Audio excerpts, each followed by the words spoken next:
Hello, this is Andrew. Welcome to Collaborative Learning. Today's book is Competitive Strategy, Techniques for Analyzing Industries and Competitors by Michael Porter. If you like my work, please give me a like, subscribe to this channel, check the playlists, and support me on Patreon and PayPal. Additional links and information can be found in the description box below. Competitive Strategy is one of the most important business books ever written. It is about Porter's 5 forces of competition. It has over 60 printings and has been translated in over 19 different languages. It is the product of hundreds of Harvard Business School studies that developed an economics of business strategy. This strategic framework is fundamental to the teaching of business strategy in all American business schools and the CFA or Certified Financial Analyst certification. It is also widely studied by value investors and financial analysts to analyze the business and industries they want to invest in. The economics of business strategy is also fundamental to the field of management consulting. Professor Michael Porter eventually established the strategy consulting firm Monitor Group. This serviced governments and corporations throughout the world for 3 decades until it was acquired by Deloitte. In competitive strategy, Porter introduces 2 different frameworks that are a basic part of American business education. The first framework for analyzing industry and its competitors is called the 5 forces. Porter's 5 forces starts with the level of competition within the industry and their ability to beat your company.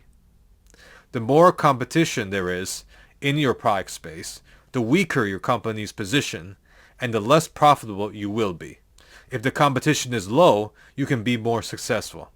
The second force is the potential of new entrants and entry barriers. If entry barriers are high, it is harder for new entrants to succeed. If entry barriers are low, it is easier for new entrants to succeed and become a threat to your company. The third force is how powerful the suppliers in your industry really are. If they are few in number and have power in the industry, they can make it more expensive for your company. If the suppliers are numerous and lower their prices, then it's cheaper for your company. Fourth force is how powerful your customers are. If they have a lot of options, they can drive down your profitability. If they have few options, your company can benefit. The fifth and final force is the threat of substitutes for your company's products and services. If the threat of substitutes is high, your company will have a harder time being profitable. If the threat of substitutes is low, your company can raise prices for more profits. The second framework is for developing competitive advantage of a company. It is called the generic strategies. The first generic is a cost strategy. With cost, the company aims to compete with the lowest price. The second generic is differentiation. With differentiation, the company aims to compete with the unique offerings. They're superior in features and sometimes in quality. The third generic is focus.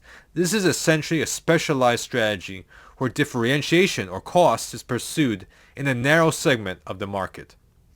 Beyond the 2 fundamental frameworks is far more.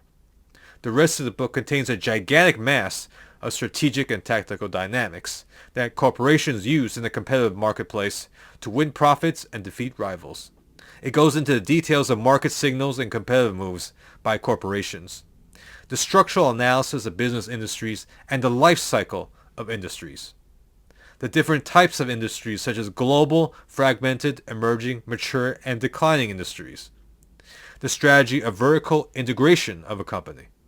The capacity expansion of a company, and entry into new industries. Competitive strategy provides the reader an intellectual foundation on how to understand the behavior of corporations in their quest for superior profitability. After this book, the strategy saga continues. The next volume is also one of the most important business books ever written. This is Competitive Advantage, Creating and Sustaining Superior Performance, which focuses on the company itself, rather than the industry. Afterwards, there is the Competitive Advantage of Nations, which focuses on the economics of competition between nation states. To supplement this material on competition provides a collection of Michael Porter's academic essays. And finally, Cases in Competitive Strategy provides in-depth case studies to show examples of strategic competitive analysis in action. I'm of the view that Michael Porter is the smartest of the business school gurus. There's a certain genius present in his work. Even though he isn't right on all issues, and some of these economics are dated, the very act of reading his books will make you a smarter business analyst. You will get insight into the analytical processes of his mind and also the vast amount of research done by his team at Harvard Business School. With this learning completed, you can become intuitively better at analyzing business competition, whether you're a value investor, business person, or manager. But I have a few criticisms. A blind spot which is recognized by Porter himself is that competition isn't everything. At the very heart, the company must be innovative and customer-centric. They must produce goods and services that fulfill the needs of the market and continuously improve. From this vantage point, competition is an integral and complementary issue, but not the most dominant one.